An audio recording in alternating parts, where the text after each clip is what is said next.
When you're talking about self-defense, there's an acronym I want you to remember, okay? It's called NIR, N-I-R, Neurological Impulse Response. In other words, how you're going to respond to a certain situation has already been hardwired into you, all right? Guys go to self-defense classes, and they learn different kinds of defenses against strikes, rising elbows, outward blocks, boxers move around, they flip, they bob and weave, they pat, okay? This is okay if you know that you're in a fight, but when you're getting into an ambush, you don't know what's going to happen, and your body is already going to be hardwired to respond a certain way.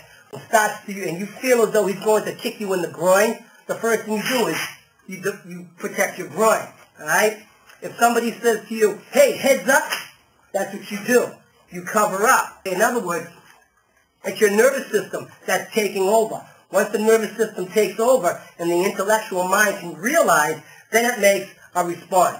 But your initial knee-jerk reaction is going to be, whoa, just like that, all right? So if you're out in the street, you're in a club, and all of a sudden someone just goes to sucker punch you and you feel that's coming on, this is what you're going to do whether you like it or not. Okay, if we know our response is going to be this, then we have to make this as solid and tight as we can. We call this your shell, all right? Or your greatest MMA fighters in the world, a guy named Rickson Gracie, he used to always say, tu torta, the turtle, all right? The tortoise. So we want to learn to fight out of this shell.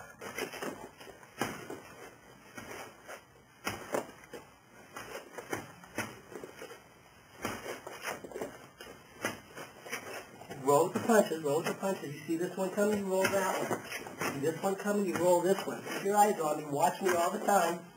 Watch me all the time. See this space? Make sure I can't get in the space. So those forehands should be right on your forehead, tight. So it's a nice tight frame, so there's not a lot of space. I don't want you hitting your own head, your own fist, okay?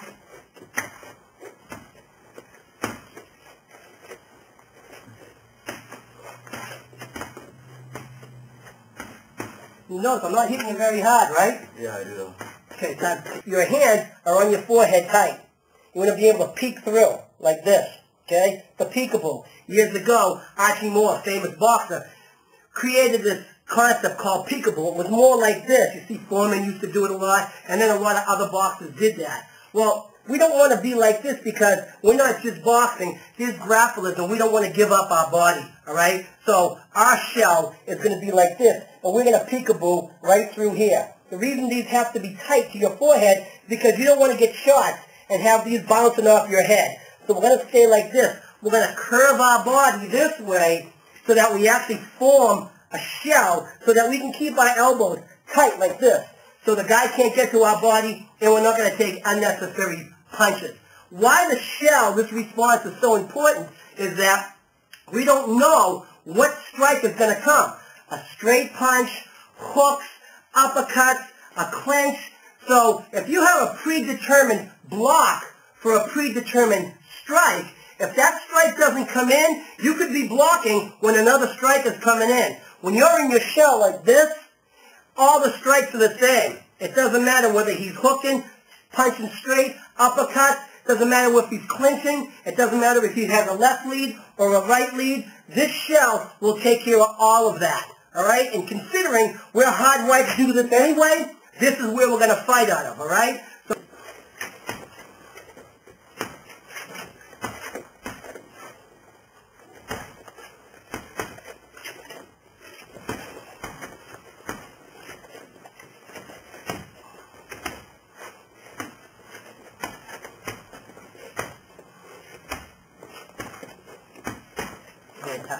okay, nice.